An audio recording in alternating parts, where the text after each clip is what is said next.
Good morning students. आज हम class 8 का साइंस का चैप्टर नंबर 1 फसल उत्पादन एवं प्रबंधन पढ़ेंगे, जिसे हम इंग्लिश में क्रॉप प्रोडक्शन एंड मैनेजमेंट के नाम से जानते हैं। तो चैप्टर की शुरुआत से पहले सबसे पहले हम जान लेते हैं कि फसल क्या होती है। फसल क्या है? तो जब एक ही किस्म के पौधे किसी स्थान पर बड़े पैमाने पर उगाए जाते हैं तो इसे हम फसल कहते हैं। यानी कि एक ही प्रकार के पौधे अगर हम भूमि के बहुत बड़े क्षेत्र में उगाते हैं तो वो हमारी फसल कहलाती है।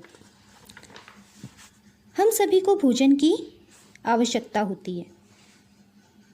आप सब जानते हैं कि चाहे मजदूर हो, अमीर हो, गरीब हो या किसान हो, सभी को जीवित रहने के लिए भोजन की आवश्यकता होती है।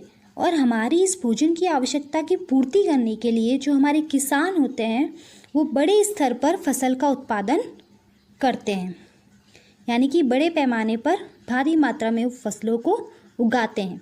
आमतौर पर फसलों को दो भागों में बांटा जा सकता है।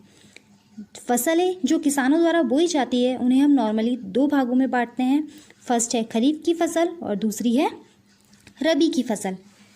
तो सबसे पहले हम जानते हैं कि खरीफ की फसल कौन सी होती है। तो जो फसलें वर्षा ऋतु में बोई जाती हैं उन्हें हम खरीफ की फसल कहते हैं। वर्षा ऋतु यानी जून से सितंबर तक का महीना। जून से सितंबर तक का महीने में वर्षा ऋतु प्रारंभ रहती है हमारी। तो वर्षा ऋतु में उगाई जाने वाली खरीफ फसलों के कुछ उदाहरण हैं, जैसे धान, मक्का, सोयाबीन, मूंगफली और कपास। ये सारी फसलें जो है वर्षा ऋतु में बोई जाती है। अब ये सारी फसलें वर्षा ऋतु में क्यों बोई जाती है? क्योंकि इन फसलों को भारी मात्रा में, अधिक मात्रा में पानी की आवश्यकता होती है। अब हम आते हैं रबी की फसलों पर। तो जो फसल शीत ऋतु में बोई जाती हैं उन्हें हम रबी की फसल कहते हैं। शीत ऋतु यानी सर्दी की ऋतु। तो ये ऋतु कब प्रारंभ होती है? अक्टूबर और मार्च तक चलती हैं। तो ऐसी फसलें अक्टूबर से मार्च तक की होती है। रबी की फसलों के कुछ उदाहरण हैं गेहूँ, चना, मटर, सरसों, अलसी इत्यादि। ये जितनी भी सारी फसलें हैं ये हमारी रबी की फसलें हैं जो शीत ऋतु में बोई जाती। अब ये जितनी भी प्रकार की फसलें हैं उन फसलों को उगाने के लिए किसानों को अनेक प्रकार के क्रियाकलाप करने पड़ते हैं। ये क्रियाकलाप अथवा कार्य कृषि पद्धतियाँ कहलाते हैं। यानी कि फसल उगाने के विभिन्न चरण के नाम से जाने जाते हैं। तो किसानों को फसल उगाने के लिए अनेक तरह के कार्य करने पड़ते हैं, जो कि इस प्रकार है। मिट्टी तैयार करना, बुआई, खाद एवं उर्वरक देना, सिंचाई, खरपतवार से सुरक्षा, कटाई तथा लास्ट में आता है भंडारण। तो सबसे पहले हम पढ़ते हैं मिट्टी तैयार करना। फसल उगाने से पहले मिट्टी तैयार करना प्रथम चरण है। हल चलाकर मिट्टी को उलटने पुलटने एवं पोला करने की प्रक्रिया को जुताई कहते हैं। यानी कि मिट्टी तैयार करने के लिए किसानों को सबसे पहले क्या करना होता है? मिट्टी को पलटना होता है, उसे पोला बनाना होता है। तो जो मिट्टी को पलटने की और पोला बनाने की जो प्रक्रिया होती है वो हमारी जुताई कहलाती है। ऐसा करने से मिट्टी ढीली हो जाती है, जिससे पौधों की जड़ें आसानी से गहराई तक जा सकती है। अगर हम डायरेक्टली भूमि में पौधों का रोपण करेंगे, बीज डालेंगे, तो वो इतने अच्छे से विकसित नहीं हो पाएगा। अगर हम मिट्टी को उलट पुलट कर उसे पोली करेंगे तो वो बीज का विकास ईजिली हो जाएगा और हमें अच्छी प्रकार की फसल प्राप्त होगी। इसलिए फसलों को उगाते समय सबसे पहला कार्य किया जाता है मिट्टी को तैयार करना, उसे खेती के योग्य बनाना। पोली मिट्टी में केंचुए और सूक्ष्म जीवों की वृद्धि आसानी से हो सकती है। जब किसान मिट्टी को पोली कर देते हैं तो उससे क्या होता है, उसमें जो केंचुए होते हैं वो आसानी से वृद्धि कर सकते हैं। केंचुए के बारे में आप पिछली कक्षाओं में पढ़ चुके हैं कि केंचुए जो होते हैं उनसे हम एक प्रकार की खाद बनाते हैं, जिसे हम वर्मी कंपोस्ट के नाम से जानते हैं। ये खाद हमारे खेतों के लिए बहुत ही अच्छी, लाभदायक मानी जाती है। तो अगर हम मिट्टी को पोली कर देंगे तो उससे क्या होगा, इन केंचुओं का उस मिट्टी में ईजिली विकास हो पाएगा। केंचुए और सूक्ष्मजीव फसलों को फायदा पहुंचाते हैं, इसलिए ये किसानों के मित्र कहलाते हैं। केंचुए जो होते हैं वो हमारी फसलों का क्या करते हैं, अच्छे से उगाने में सहायता करते हैं ना, इसलिए उन्हें क्या कहा जाता है, किसानों का मित्र। मिट्टी तैयार हेतु प्रमुख कृषि औजार है हल, कुदाली, कल्टीवेटर। तो जो ये मिट्टी तैयार की जाती है उलट पुलट कर, इसे तैयार करने के लिए किसान हल, कुदाली और कल्टीवेटर का उपयोग करते हैं। तो सबसे पहले हम देखते हैं कि हल कैसा होता है, हल क्या होता है। तो आप डायग्राम में देख सकते हैं कि एक किसान है जो 2 बैलों के द्वारा इस हल को चला रहा है। हल हमारा कौन सा है, ये बीच वाला पोर्शन, जिसे लकड़ी के गट्टे से बांधा गया है और जिसे बैलों द्वारा खींचा जा रहा है। अगर मैं आपको हल का अच्छे से डायग्राम बनाऊं तो देखिए, हल में क्या होता है, एक लकड़ी का बना होता है जो पशुओं या ऊंट हो गया या बैल हो गई उनके द्वारा खींचा जाता है। इसमें लोहे की मजबूत तिकोनी पत्ती होती है जिसे फाल कहते हैं। यहाँ पे फाल कौन सी है हमारी, ये जो तिकोनी पत्ती दिखाई दे रही है ना, ये हमारी क्या है, फाल। हल का मुख्य भाग लंबी लकड़ी का बना होता है जिसे हल शेफ्ट कहा जाता है। ये जो लंबा वाला हिस्सा है हमारा हल का, लकड़ी का बना है, इसे हम क्या कहते हैं, हल शेफ्ट। तो हल कुछ इस प्रकार का दिखता है, जिसे क्या किया जाता है, ये देखिए बैलों द्वारा चलाया जाता है, जिससे कि मिट्टी को उलट पुलट कर उसे फसल बोने योग्य बनाया जाता है। तो हल आपको समझ में आ गया। नेक्स्ट था हमारा कल्टीवेटर। हल जो है वो पुराने ज़माने में यूज़ में किया जाता था, वो एक पौराणिक तरीका है। आजकल क्या किया जाता है कि कल्टीवेटर का यूज़ किया जाता है। आप देख सकते हैं कि ट्रैक्टर के पीछे ये आपको दिखाई दे रहा होगा, ये एक कल्टीवेटर है जिसे ट्रैक्टर की सहायता से चलाया जाता है, जिससे कि मिट्टी पोली हो जाती है। से हमारे श्रम और समय दोनों की बचत होती है। ये हमारा आधुनिक तरीका है मिट्टी को पोली बनाने का। तो हमारा फर्स्ट पॉइंट था मिट्टी तैयार करना। सेकंड नंबर पे आता है हमारा बुआई। बुआई इन द सेंस, उसी इजी लैंग्वेज में हम क्या कहेंगे, बोना, बीजों को बोना। सबसे पहले हमने मिट्टी तैयार कर दी, अब उसमें हम क्या करते हैं, बीजों को बोते हैं। तो फसल उत्पादन का महत्वपूर्ण चरण है बीजों की बुआई। बुआई के लिए अच्छी किस्म की साफ एवं स्वच्छ बीजों का चयन किया जाता है। जब हम खेत में बुआई करते हैं, बीज बोते हैं, तो उसके लिए हमें अच्छे स्वस्थ बीज लेने चाहिए, खराब नहीं। तो अच्छे और स्वस्थ बीजों को क्षतिग्रस्त बीजों से अलग करने की विधि क्या है, यानी कि आप बहुत सारे बीज एक साथ लाते हैं, उसमें से कुछ बीज खराब भी होते हैं, तो हम उन्हें किस प्रकार से अच्छे बीजों से अलग कर सकते हैं। तो सबसे पहले हमें क्या करना है, जो हमारे बीज होते हैं उन्हें पानी में छोड़ देना है। तो जो अच्छे और स्वस्थ बीज होंगे वो भारी होने के कारण तली में बैठ जाएंगे, जबकि जो क्षतिग्रस्त बीज होंगे वो खोखले होने के कारण तैरने लगेंगे। जो हमारे क्षतिग्रस्त बीज होते हैं, यानी कि जो कीटाणुओं द्वारा खाए हुए होते हैं, वे हल्के हो जाते हैं, जिसके कारण वो क्या करते हैं, पानी की तली पर तैरने लगते हैं। इस प्रकार से हम क्षतिग्रस्त बीजों को अलग कर सकते हैं। अब हमें बुआई से पहले बीज बोने के औजारों के बारे में जानना आवश्यक है। तो बुआई की जो परंपरागत औजार है वो है हमारा कीप। कीप आप चित्र में इजीली देख सकते हैं, ये रहा जो 2 किसानों ने पकड़ा हुआ है। तो जो कीप होता है ये एक परंपरागत रूप से बीजों की बुआई में इस्तेमाल किया जाने वाला औजार होता है। इसका नाम कीप क्यों है, क्योंकि ये कीप के आकार का होता है। बीजों को कीप के अंदर डालने पर यह 2 या 3 नुकीले सिरे वाले पाइपों से गुजरता है। ये सिरे मिट्टी को भेदकर बीज को स्थापित कर देते हैं। देखिए, जब हम इस कीप में बीजों को डालते हैं तो ये यहाँ पर 2 से 3 नुकीले सिरों से होकर गुजरता है, जिससे कि क्या होता है, मिट्टी पोली होती रहती है और ये मिट्टी में स्थापित होता रहता है। तो ये जो कीप है ये तो हमारा एक परंपरागत औजार है। लेकिन अगर हम अभी की बात करें वर्तमान में, तो आजकल क्या होता है, बुआई के लिए सीड ड्रिल का उपयोग किया जाता है, जो कि ट्रैक्टर द्वारा संचालित होता है।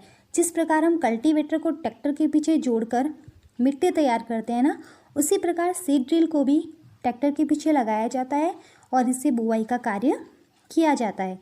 सीड ड्रिल में क्या होता है, इसके द्वारा बीजों में समान दूरी एवं गहराई बनी रहती है। अगर हम कल्टीवेटर का यूज़ करते हैं तो जब हम बीज बोते हैं तो उनमें इक्वल डिस्टेंस रहता है और अच्छे से वो गहराई में भी बोए जा सकते हैं। यह सुनिश्चित करता है कि बुआई के बाद बीज मिट्टी द्वारा ढक जाता है। इसमें क्या होता है, जब हम इसमें बीज इसके द्वारा बोते हैं तो आगे से तो मिट्टी पोली होती रहेगी, फिर यहाँ पे बीज गिरते रहेंगे और पीछे का जो ये हिस्सा है यहाँ से वापस मिट्टी उन बीजों पर डलती रहेगी, जिससे क्या होगा, वे बीज अच्छे से ढक जाएंगे, जिससे बीजों को पक्षियों द्वारा खाए जाने से भी रोका जा सकता है। सीड ड्रिल द्वारा बुआई करने से समय और श्रम दोनों की ही बचत होती है। तो इस प्रकार से हम बुआई कर सकते हैं। हमने मिट्टी तैयार कर ली, बुआई कर ली। अब हम आते हैं बीज बोने के समय क्या सावधानियाँ रखनी होती है इस बात पर। तो जब हम बीज बोते हैं तो हमें कुछ बातें ध्यान रखनी होती है। वो है, बीजों के बीच उचित दूरी हो। जब हम बीज बो रहे हैं तो उनके बीच में अच्छा सा डिस्टेंस होना चाहिए। बीज ना तो अधिक पास होनी चाहिए और ना ही अधिक दूरी पर होनी चाहिए। यदि बीज अधिक पास होंगे तो उन्हें अच्छे तरीके से सूर्य का प्रकाश, पानी, खाद वगैरह नहीं मिल पाएगा।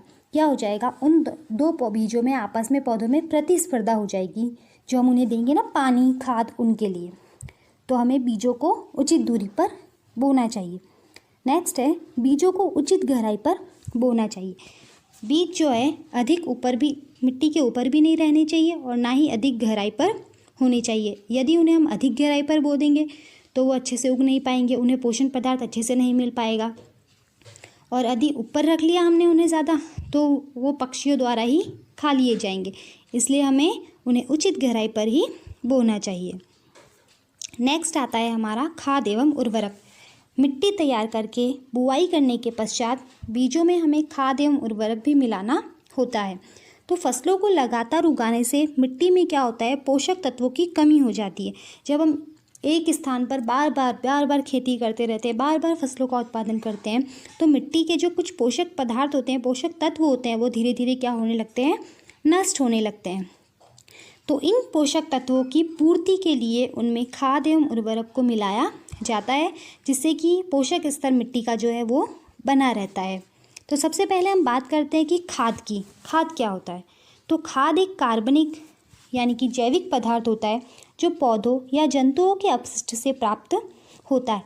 पौधे और जंतु के अपशिष्ट यानी पौधों के अपशिष्ट क्या हो गए, पत्ते हो गए, सब्जियों के छिलके हो गए, ये सारे हमारे पादपों के अपशिष्ट होते हैं। नेक्स्ट हमारे जंतुओं के अपशिष्ट में आते हैं जंतुओं का मल मूत्र इत्यादि। इनसे क्या होती है, जो एक खाद तैयार होती है वो जो होती है हमारी कार्बनिक खाद।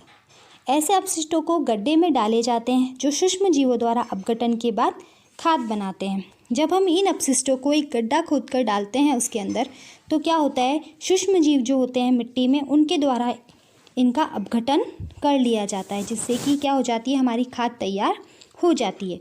केंचुए द्वारा तैयार खाद को वर्मी कंपोस्ट कहा जाता है। ये हम पिछली कक्षा में पढ़ चुके हैं कि वर्मी कंपोस्ट केंचुए द्वारा तैयार की जाने वाली खाद होती है, जो कि हमारी फसलों के लिए बहुत ही लाभदायक होती है। तो इस प्रकार खाद का निर्माण जो है वो किसान अपने खेत में ही गड्ढा खोदकर वहाँ पर कर सकता है, और जो खाद होती है वो हमारे पौधों के लिए बहुत ही ज़्यादा लाभप्रद होती है। नेक्स्ट हमारे आते हैं उर्वरक। उर्वरक जो होते हैं वो रासायनिक पदार्थ होते हैं जिसका उत्पादन फैक्ट्रियों में किया जाता है। जैसे खाद किसान स्वयं उत्पादित कर सकता है, लेकिन उर्वरक क्या है, वो रासायनिक पदार्थ है, उसे फैक्ट्रियों से प्राप्त करता है। उर्वरकों के कुछ उदाहरण हैं urea, ammonium sulphate, super phosphate, potash, NPK इत्यादि।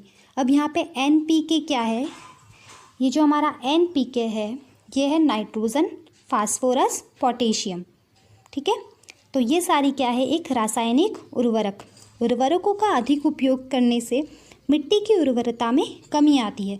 खाद तो हमारे पौधों के लिए बहुत ही ज़्यादा अच्छी है, उर्वरक भी अच्छा है, उर्वरक से भी पोषक स्तर मिलता है, लेकिन क्या होता है, अगर हम उर्वरकों का ज़्यादा उपयोग कर लेते हैं तो मिट्टी की जो उर्वरता क्षमता है वो क्या हो जाती है, कम हो जाती है, क्योंकि जो उर्वरक होते हैं वो केमिकल से बने होते हैं।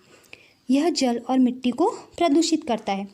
उर्वरक जो होते हैं एक बार आपको अच्छा रिजल्ट देंगे, आपकी फसल अच्छी हो जाएगी, 2 बार अच्छी हो जाएगी, 3 बार अच्छी हो जाएगी, लेकिन जो आपके खेत की मिट्टी है वो धीरे धीरे करके ख़राब होने लगेगी। तो बेस्ट आपके लिए यही रहेगा कि आप खाद का उपयोग करें, उर्वरक का कम से कम उपयोग करें। अब हमने खाद भी पढ़ लिया, उर्वरक भी पढ़ लिया। अब हम देखते हैं कि खाद और उर्वरक में अंतर क्या है। दोनों ही चीज़ें मिट्टी के लिए पोषक स्तर को बनाती है, लेकिन दोनों में कुछ ना अंतर है ना। तो फर्स्ट अंतर है हमारा, खाद एक प्राकृतिक पदार्थ है जो गोबर एवं पौधों के अवशेष के विघटन से प्राप्त होती है। ये मैंने आपको बताया, पौधों के अवशेष यानी पत्तियाँ, सब्जियों के छिलके, इन सब का जब विघटन होता है, जब किसान को गड्ढे में डालता है या अपघटित होते हैं, तो इससे क्या बनती है हमारी खाद, जो एक प्राकृतिक तरीके से प्राप्त की जा सकती है। लेकिन जो उर्वरक है, उर्वरक एक मानव निर्मित रसायन है। उर्वरक का निर्माण कौन करते हैं? मानव फैक्ट्रियों में करते हैं, जिन्हें केमिकल द्वारा तैयार किया जाता है। दूसरा अंतर है हमारा, खाद किसान अपने खेतों में बनाते हैं। खाद को क्या करते हैं? किसान स्वयं अपने खेतों में बना सकते हैं, गड्ढा खोद के उसमें सारे अपशिष्ट डालेंगे, अपघटन होगा और खाद तैयार हो जाएगी। लेकिन जो उर्वरक होते हैं उनका उत्पादन फैक्ट्रियों में ही होता है। नेक्स्ट है, खाद से मिट्टी को प्रचुर मात्रा में ह्यूमस प्राप्त होती है। अब यहाँ पे एक वर्ड आया ह्यूमस। ह्यूमस क्या चीज़ है? ह्यूमस जो है कार्बनिक पदार्थ है जो कि मिट्टी की उर्वरा शक्ति को बढ़ाते हैं, यानी मिट्टी को उर्वरकतापूर्ण बनाते हैं। अगर हम खेत में खाद का प्रयोग करते हैं तो मिट्टी की उर्वरा शक्ति बढ़ती है। ह्यूमस हमें खाद से ही प्राप्त होती है। और जो उर्वरक होते हैं, उर्वरक से मिट्टी को ह्यूमस नहीं मिलती है। ह्यूमस सिर्फ हमें खाद से ही प्राप्त होती है, जो कि मिट्टी की उर्वरा शक्ति को बढ़ा देती है। खाद, इसमें तुलनात्मक रूप से कम पोषक तत्व होते हैं, और उर्वरक, इसमें नाइट्रोजन, फास्फोरस तथा पोटेशियम प्रचुर मात्रा में होते हैं। अब देखिए, उर्वरक जो है वो तो फैक्ट्रियों में तैयार किया गया है और केमिकल बेस्ड है, केमिकल से तैयार किया गया है ना, रसायनों से, इसलिए इसमें प्रचुर मात्रा में नाइट्रोजन, फास्फोरस, पोटेशियम वगैरह होते हैं जो हमारे पौधों के लिए ज़रूरी है। लेकिन जो खाद है उनमें ये थोड़ा सा कम मात्रा में होता है। अब हमने अंतर पढ़ लिए, अब आते हैं खाद के लाभ। कुछ भी हो, कुल मिला के खाद ही हमारे पौधों के लिए बेस्ट है। तो खाद के क्या क्या लाभ हैं? मिट्टी की जल धारण क्षमता में वृद्धि होती है। खाद से क्या होता है? मिट्टी की जल धारण क्षमता, जल धारण क्या होता है यहाँ पर? जल धारण यानी होता है जल को धारण करना। तो मिट्टी की जो जल को धारण करने की क्षमता है वो अच्छी हो जाती है खाद के प्रयोग से। मिट्टी भुरभुरी एवं सरंध्र हो जाती है। भुरभुरी एवं सरंध्र यानी जब हम उसे उलट पलट कर पोली करते हैं, उसमें खाद डालते हैं, तो क्या होता है, उसमें छोटे छोटे छिद्र टाइप में हो जाते हैं ना, संरंध्र, भुरभुरी, गैप हो जाता है इजीली, जिसमें उसमें प्रकाश वगैरह, उसे आसानी से पानी वगैरह मिल सकता है।